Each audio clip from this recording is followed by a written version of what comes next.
Horas, Bapak Ibu ya. Mari kita masuk di dalam doa. Kami mengucap syukur ya Bapa untuk kesaksian dari Pak Edison yang boleh menguatkan kami. Kami berdoa biarlah karya Tuhan yang sama yang Tuhan sudah kerjakan di dalam hidupnya dan keluarga, Tuhan juga kerjakan di dalam hidup kami dan keluarga kami. Tuhan, kami mau bersama-sama membaca dan belajar dari firman Tuhan. Karena kami tahu kami hidup bukan cuma dari roti atau dari setiap apa yang ada di dalam dunia ini, itu tidak bisa mengisi hati kami. Tetapi dari setiap firman yang keluar dari mulut Tuhan sendiri, itulah yang kekal dan yang mengenyangkan hati dan jiwa kami. Tuhan, karena itu kami berdoa, ketika kami mendengarkan firman-Mu, biarlah Allah Roh Kudus memeteraikannya di dalam hati kami. Jangan sampai itu diambil keluar oleh si jahat, ataupun pikiran kami kemana-mana. Tapi biarlah kami menundukkannya di bawah Kristus. Berkatilah setiap kami, biarlah Engkau berbelas kasihan menjumpai kami kembali di dalam firman-Mu. Khususnya hamba-Mu yang lemah dan hina ini, yang Tuhan sudah remukan terlebih dahulu. Terima kasih ya Bapa. Kami meminta dan berdoa di dalam nama Tuhan Yesus, Allah yang hidup. Amin. Selamat pagi jemaat Tuhan. Ya kalau pagi mah boleh kali ya kita jawab ya. Boleh saya ulang ya. Selamat pagi jemaat Tuhan. Ya saya percaya virusnya masih ada di masker ya. Bapak Ibu, tema kita di Minggu Prapaskah yang kelima ini itu adalah Hanas dan Kayafas. Kita mau merenungkan tentang ketaatan dan status religius. Perikop yang dipilihkan adalah dari Yohanes pasal 18 ayat 12 sampai 24. Yohanes pasal 18 ayat 12 sampai 24. Untuk menunjukkan kita sikap hormat kita terhadap firman Tuhan dan kesiapan kita untuk mendengarkan firman Tuhan, bolehkah saya undang jemaat untuk bangkit berdiri? Jemaat boleh membuka handphonenya ya kalau pakai handphone, kalau pakai Alkitab buku boleh dibuka di Yohanes pasal 18 ayat 12 sampai 24. Saya akan bacakan untuk kita. Maka pasukan prajurit serta perwiranya dan penjaga-penjaga yang disuruh orang Yahudi itu menangkap Yesus dan membelenggu dia. Lalu mereka membawanya mula-mula kepada Hanas, karena Hanas adalah mertua Kayafas, yang pada tahun itu menjadi imam besar. Dan Kayafaslah yang telah menasihatkan orang-orang Yahudi, adalah lebih berguna jika satu orang mati untuk seluruh bangsa. Simon Petrus dan semua murid lain mengikuti Yesus. Murid itu mengenal imam besar dan ia masuk bersama-sama dengan Yesus ke halaman istana imam besar. Tetapi Petrus tinggal di luar di dekat pintu. Maka murid lain tadi yang mengenal imam besar kembali keluar bercakap-cakap dengan perempuan penjaga pintu, lalu membawa Petrus masuk. Maka kata hamba perempuan penjaga pintu kepada Petrus, "Bukankah engkau juga murid orang itu?" Jawab Petrus, "Bukan." Sementara itu hamba-hamba dan penjaga-penjaga bait Allah telah memasang api arang, sebab hawa dingin waktu itu, dan mereka berdiri berdiam di situ. Juga Petrus berdiri berdiam bersama-sama dengan mereka. Maka mulailah imam besar menanya Yesus tentang murid-muridnya dan tentang ajarannya. Jawab Yesus kepadanya, "Aku berbicara terus terang kepada dunia. Aku selalu mengajar di rumah-rumah ibadat dan di bait Allah, tempat semua orang Yahudi berkumpul. Aku tidak pernah berbicara sembunyi-sembunyi. Mengapa engkau menanyai aku? Tanyailah mereka yang telah mendengar apa yang kukatakan kepada mereka. Sungguh mereka tahu apa yang telah kukatakan." Ketika ia mengatakan hal itu, seorang penjaga yang berdiri di situ menampar mukanya sambil berkata, "Begitukah jawabmu kepada imam besar?" Jawab Yesus kepadanya, Jikalau kataku itu salah, tunjukkan salahnya. Tetapi jikalau kataku itu benar, mengapakah engkau menampar aku? Maka Hanas mengirim dia terbelenggu kepada Kayafas, imam besar itu. Jemaat dipersilakan duduk kembali.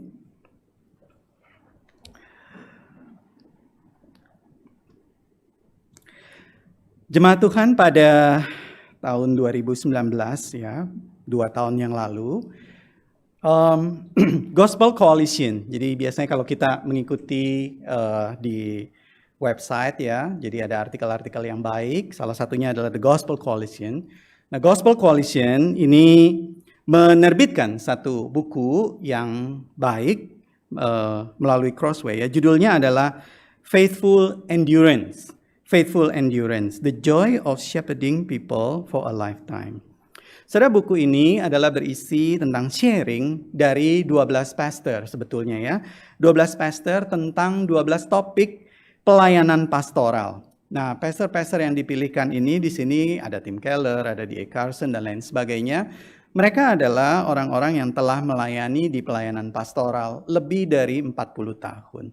Jadi waktu mereka menulis topik-topik ini, mereka tidak hanya menulis dari pengetahuannya, tetapi juga dari pengalamannya, jatuh bangun pengalamannya.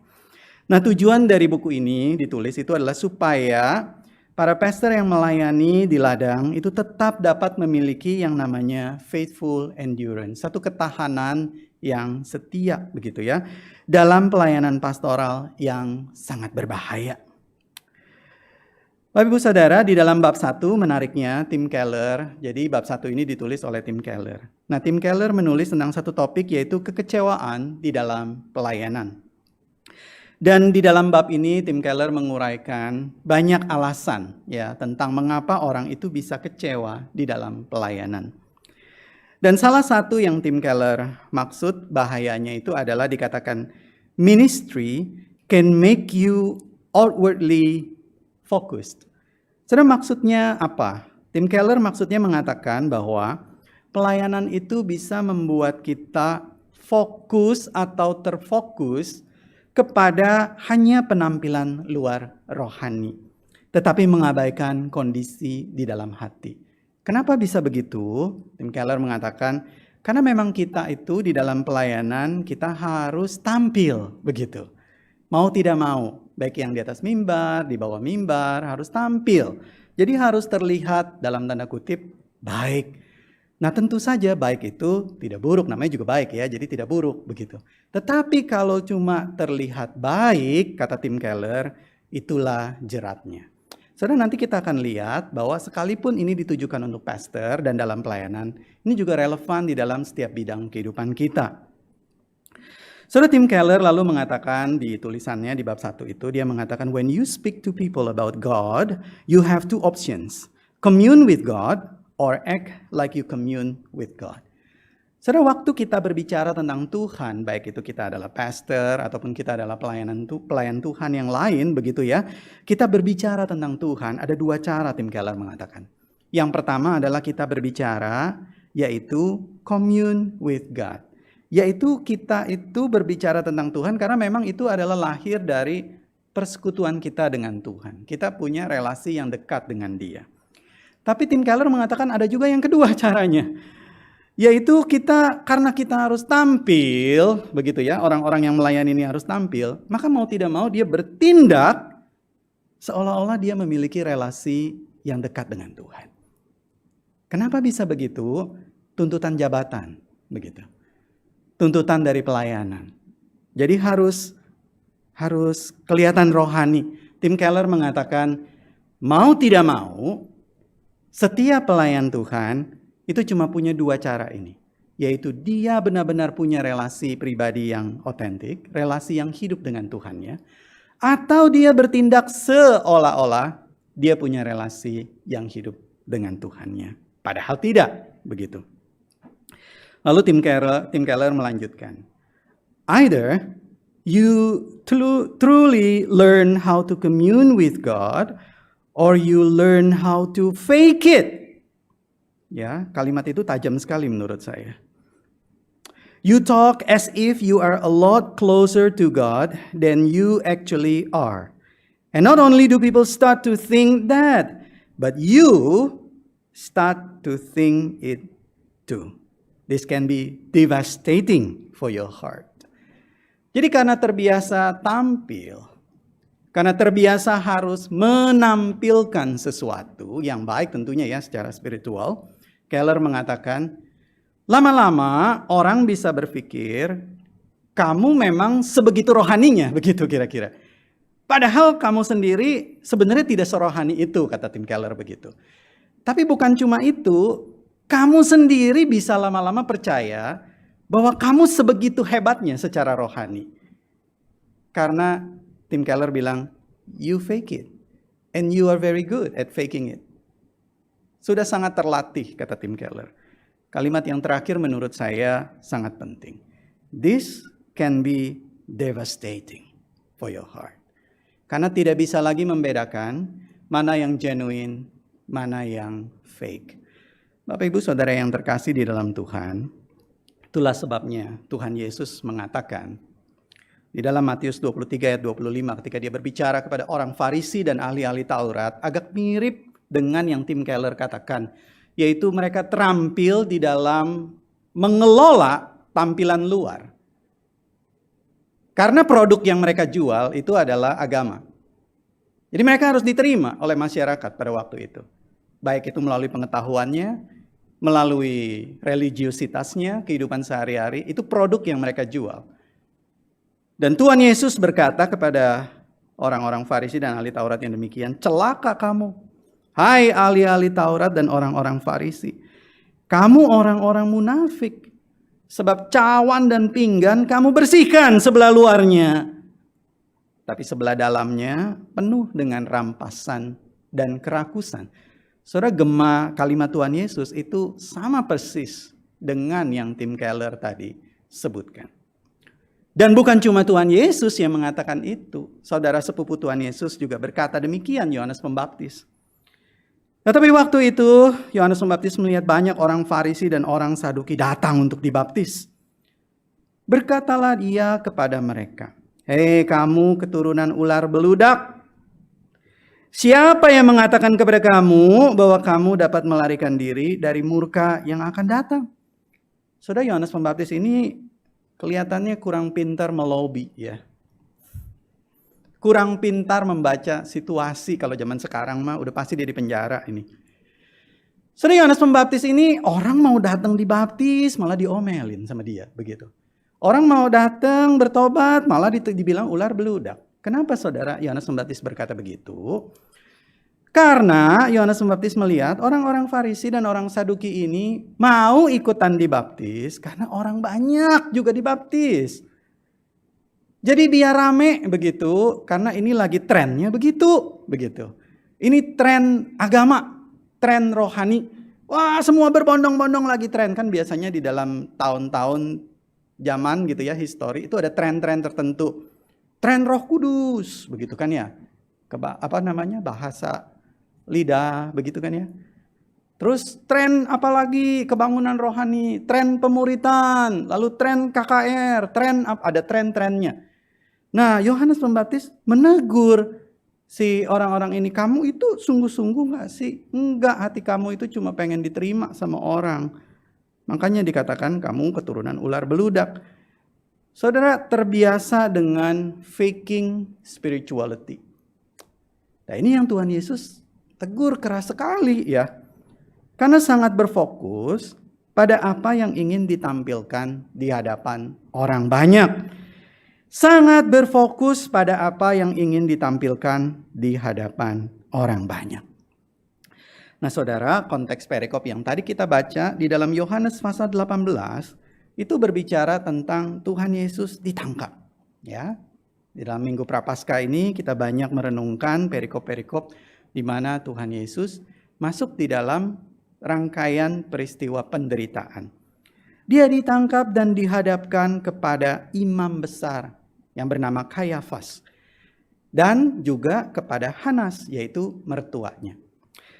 Saudara, imam besar di dalam konteks perjanjian baru itu adalah pemimpin dari mahkamah agama atau disebut juga majelis agama. Biasanya kita suka dengar istilahnya Sanhedrin, gitu ya.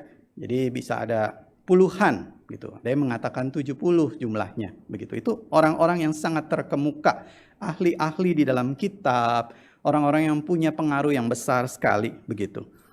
Nah, seberapa sih peran mereka atau posisi mereka di dalam agama Yahudi pada waktu itu? Saudara, Imamat pasal 21 itu berbicara tentang kekudusan imam, ya. Jadi mereka itu berdiri di atas Taurat Tuhan. Nah, Imamat itu adalah berbicara tentang segala sesuatu peraturan yang harus dikerjakan oleh para pelayan Tuhan dan juga segala sesuatu yang harus dilakukan di dalam bait Allah. Di dalam pasal 21 di sana dikatakan, kamu harus menganggap dia kudus. Dia tuh maksudnya imam. Kamu ini maksudnya jemaat, begitu ya. Jemaat harus menganggap imam itu kudus.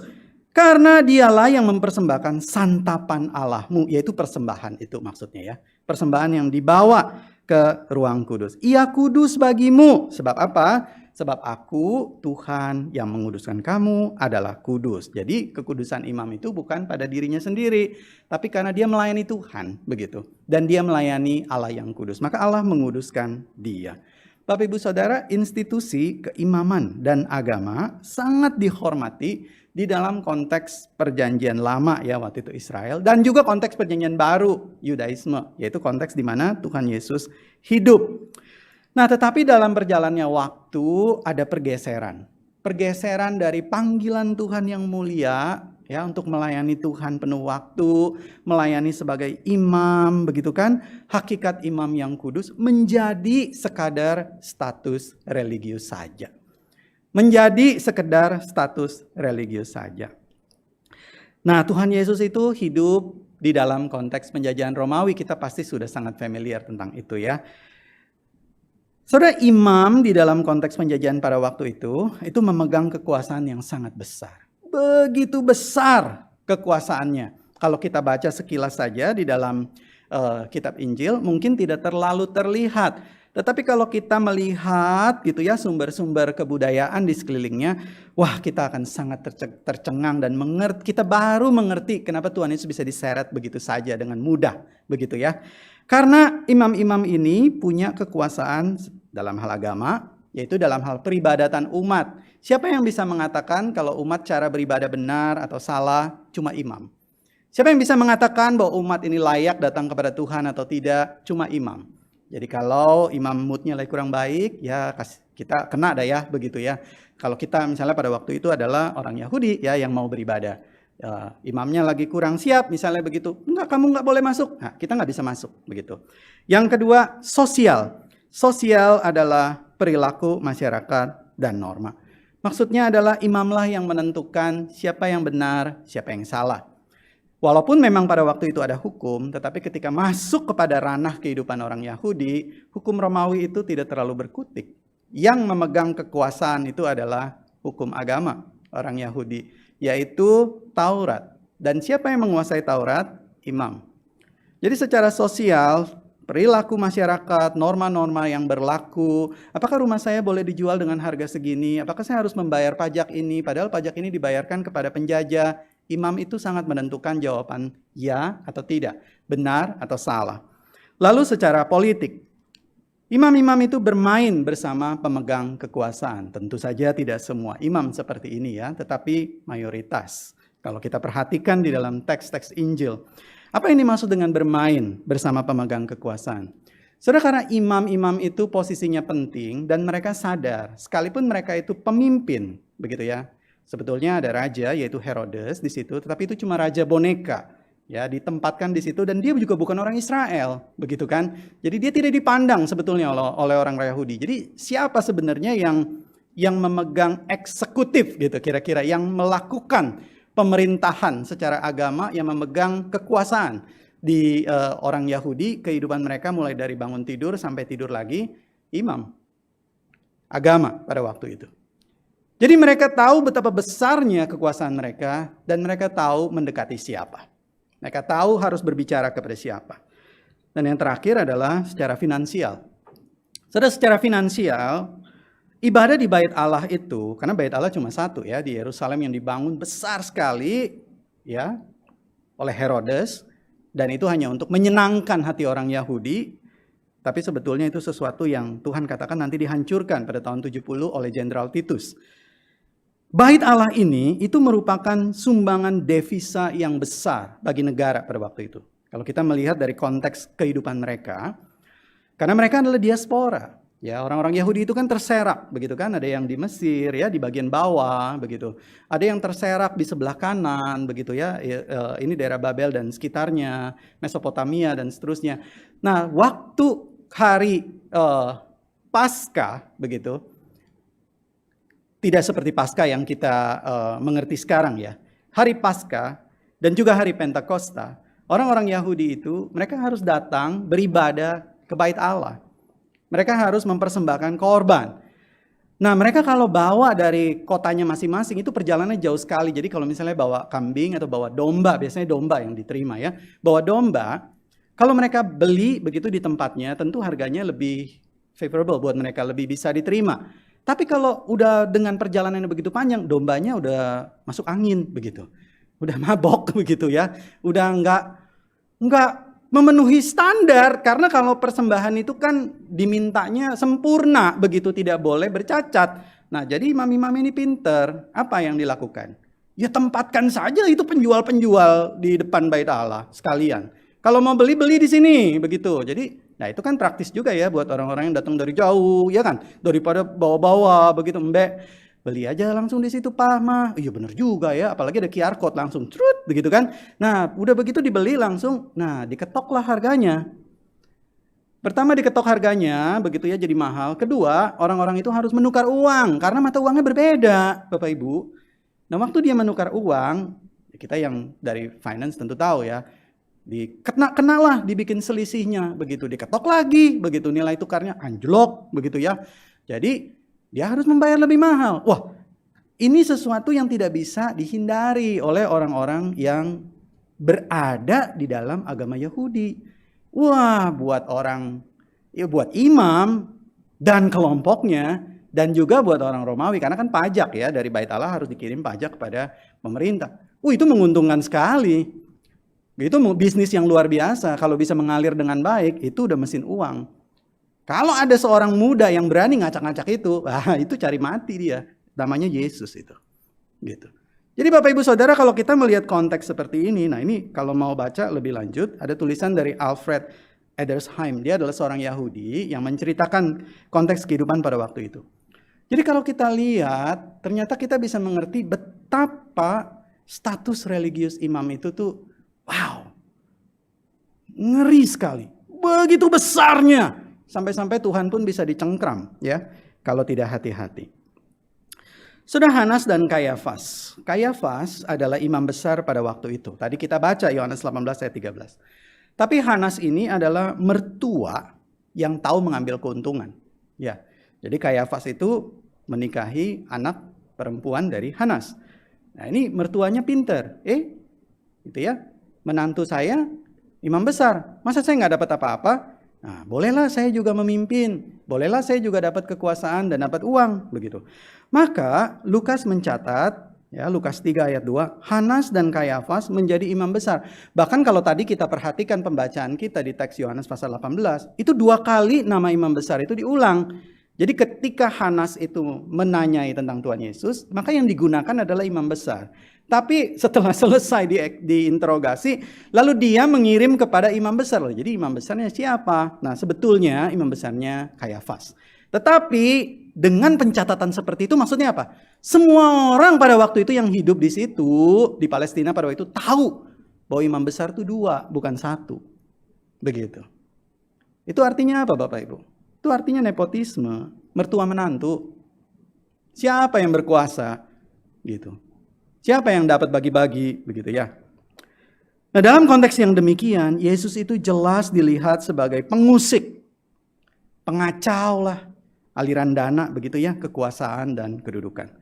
Saudara, saya ingin bertanya ketika kita merenungkan bagian ini, karena waktu kita makin mendengarkan ini, maka saya sendiri juga berasa, Aduh, Hanas dan Kayafas jelek amat kamu, begitu ya. Aduh, janganlah saya seperti Hanas dan Kayafas. Tapi mungkinkah kita juga memelihara Hanas dan Kayafas di dalam kehidupan kita? Bapak Ibu, pagi ini saya ingin mengajak kita berefleksi ya, dengan beberapa pertanyaan. Jadi yang pertama adalah pertanyaan, mana fotonya? Saudara, apa maksudnya mana fotonya? Saudara, kadang-kadang aktivitas pelayanan kita tuh difoto. Pak Yudi masa salah di foto, ini kan dunia digital. Saudara, tidak salah, sangat tidak salah, malah sangat baik. Jika itu bisa mendukung pelayanan, membangkitkan pelayanan, nama Tuhan makin dimuliakan. Tapi kadang-kadang foto dilakukan bukan untuk dokumentasi. Tapi untuk apa? Untuk aktualisasi diri.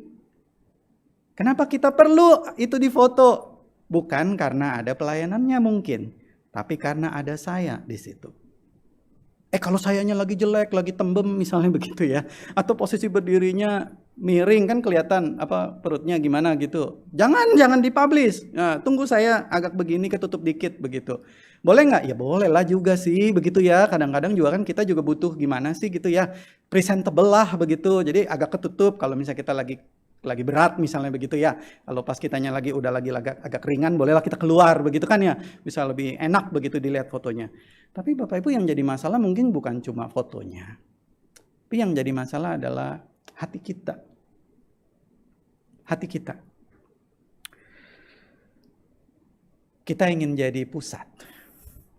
Ya persislah kayak Hanas sama Kayafas. Kita tahu sebetulnya pusatnya Yesus. Tapi ya Yesus nggak kelihatan lah. Yang kelihatan kita. Justru yang kedua adalah mana tepuk tangannya? Pertanyaan yang kedua.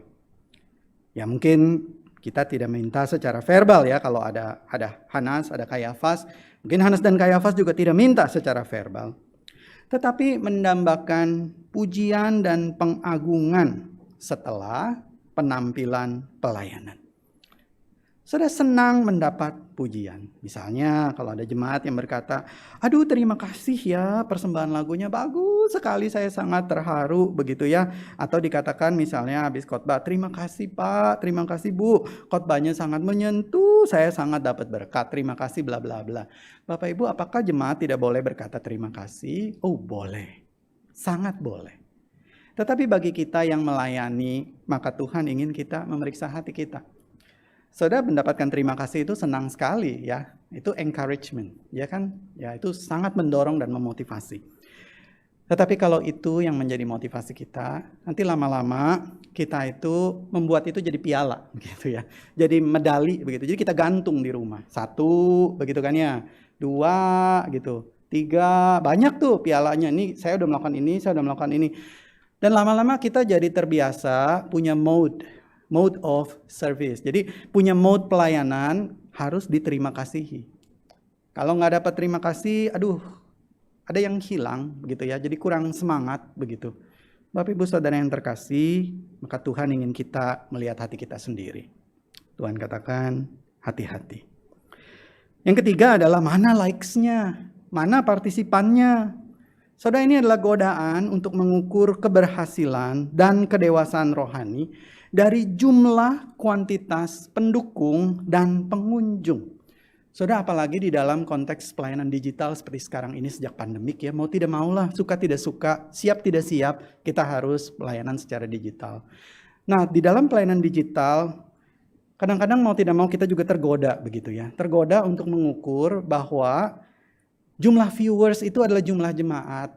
Padahal kita tahu itu, kita tidak tahu itu siapa yang viewers gitu ya. Kita tuh bukan Tuhan begitu.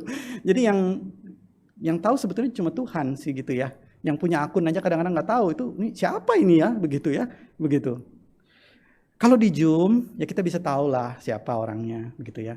Nah, cuma kadang-kadang kita tuh suka tergoda begitu ya. Saudara, semakin banyak yang ikut Zoom itu tentu semakin baik. Nah, tapi kita tidak tahu nih apa yang dilakukan oleh orang tersebut ketika dia ikut Zoom. Apalagi videonya tidak nyala ya. Waktu nyanyi, Tuhan dengar saya begitu ya. Atau nyanyi di muka Tuhan Yesus. Dia lagi makan bakpao begitu ya. Di mejanya sambil minum liang teh begitu. Katanya di muka Tuhan Yesus sambil makan bapa minum liang teh. Ya kita tidak tahu begitu ya.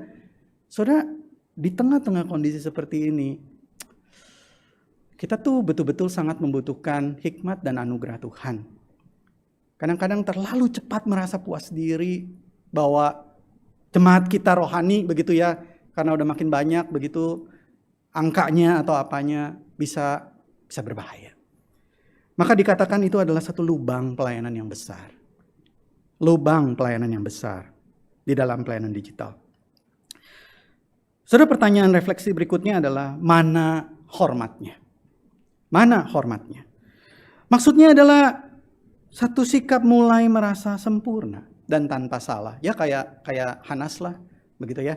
Seperti kayak Kayafas lah, begitu ya. Tanpa salah sampai pengawalnya berkata, kamu berani bicara begitu sama imam besar? Padahal dia bukan imam besar ya yang sedang bertanya itu. Itu kan mertuanya. Ditampar Tuhan Yesus, begitu. Karena dia merasa sempurna. Dia merasa dia tanpa salah. Dan dia jadi sulit untuk mendengar masukan, apalagi teguran. Jadi hanya mendengar pihak-pihak yang berkuasa. Mungkin pertanyaan dalam hati adalah, memang kamu siapa? Kamu berani-berani tegur saya. Kamu siapa? Kamu berani kritik-kritik saya. Di mana hormat kamu? Dalam hati kita berkata, saya ini pengerja loh, gitu ya. Saya ini majelis loh, pengurus, panitia, CEO. Saya ini direktur. Kamu tuh siapa? Berani-berani tegur saya, kritik saya. Saudara, mungkin itu adalah suara Hanas dan suara Kayafas kecil yang ada di dalam hati kita. Yang terakhir, pertanyaan refleksinya adalah, untung saya tidak seperti dia. Untung saya tidak seperti dia. Kita mulai merasa lebih rohani daripada orang lain. Merasa lebih kudus. Lebih dekat dengan Tuhan. Saudara, kalau Hanas dan Kayafas tahu siapa yang berdiri di hadapan dia. Pemuda dari Nazaret yang berdiri di hadapan dia pada waktu itu. Saya tidak yakin Hanas dan Kayafas berani macam-macam. Satu-satunya alasan kenapa Hanas dan Kayafas berani mengeksekusi Tuhan Yesus, itu adalah karena dia merasa dia lebih rohani. Dia punya power agama yang kuat sekali. Dan dia berani menghakimi anak Tuhan yang maha tinggi itu. Dan kalau kita tidak hati-hati, kita juga bisa seperti itu. Dan kita mulai menghakimi sesama kita. Saya rohaniwan loh, saya pengerja, kamu jemaat. Gitu ya. Saya ini paspornya warnanya lain loh sama kamu. Nah, mulai menghakimi, ada pembedaan. Saya ini kalau K2 tiap minggu. Kalau dia mah K2-nya sebulan sekali. Itu juga kalau jalan begitu ya. Kalau pada niat begitu. Kalau lupa ya dia tidak K2 dah begitu ya. Tapi kalau saya tiap minggu. Saya saat teduh tiap hari. Lengkap dengan berbagai atribut dan kebutuhan untuk saat teduh saya. Ya ini mah dia mah baru saat teduh sebentar udah mengeluh. Payah. Nah begitu ya. Bapak Ibu, kalau kita mulai ada sikap-sikap seperti ini, mungkin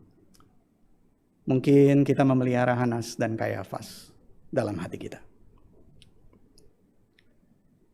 Bapak Ibu Saudara, izinkan saya men-sharingkan satu kisah nyata. Saudara, kisah ini terjadi waktu kami masih berada di seminari di Seminari Alkitab Asia Tenggara di Malang, gitu ya. Saudara, kami yang kuliah di Malang di saat itu biasanya mengenal dengan Bapak ini, namanya Pak Ji. Ya, Pak Ji ini sudah ada bahkan sebelum saat itu ada, begitu. Jadi dia sangat sepuh, begitu, sangat senior, sangat dihormati lah, begitu. Namanya Pak Ji.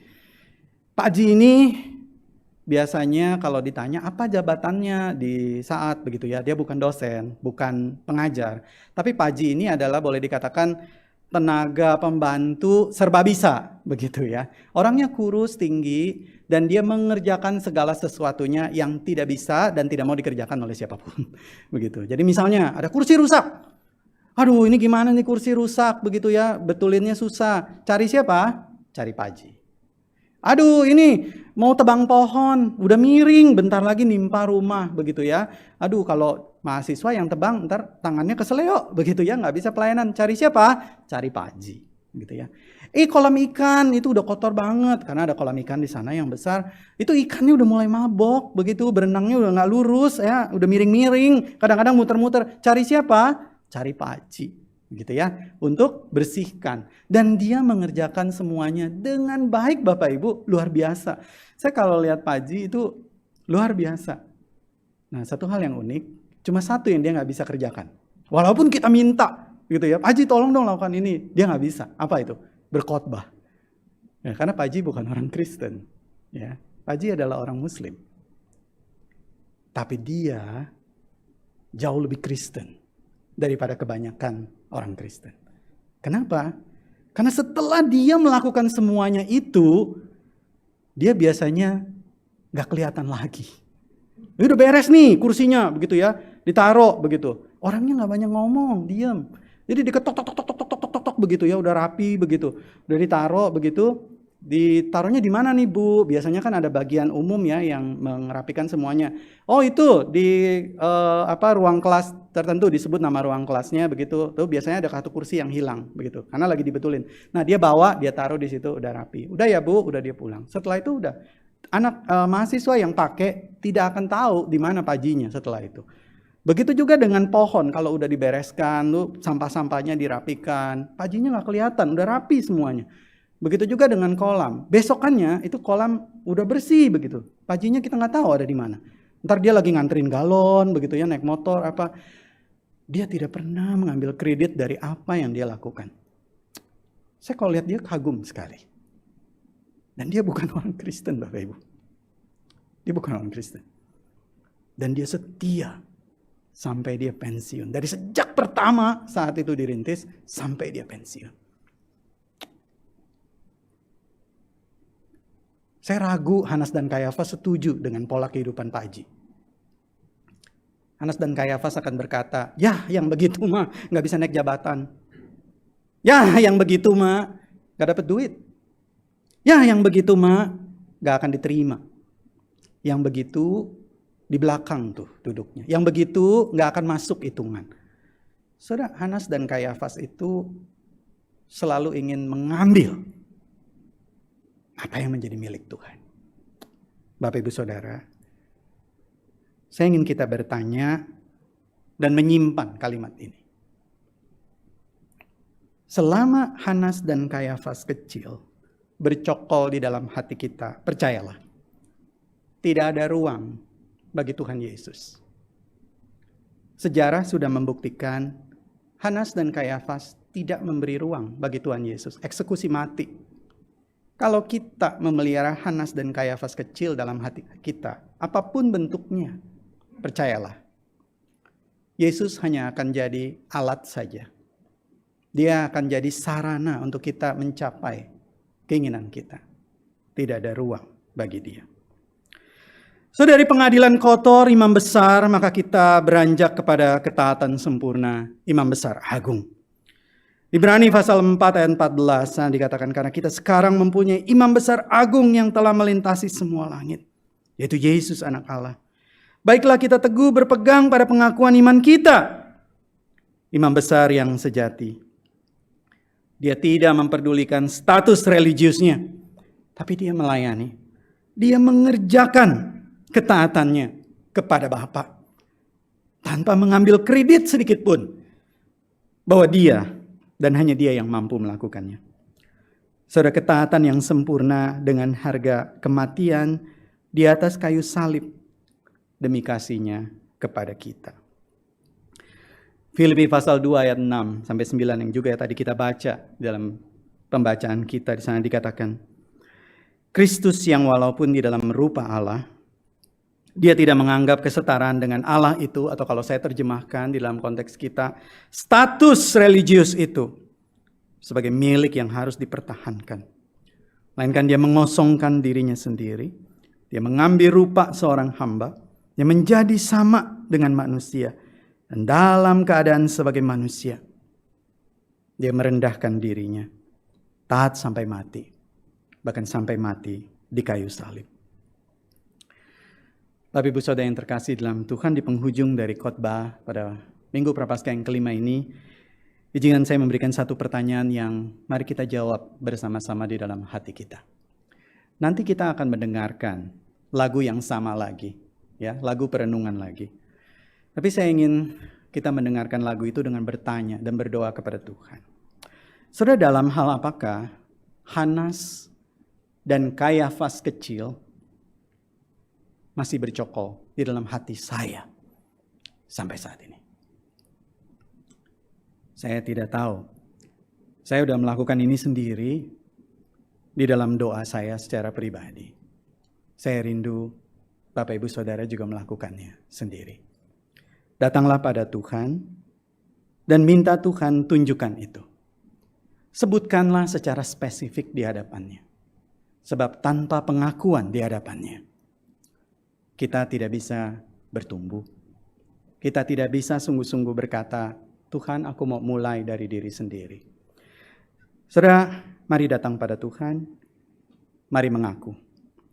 Hanas dan Kayafas kecil, dalam hal apakah mereka masih bercokol di dalam hati saya sampai saat ini? Ku mulai dari diri sendiri.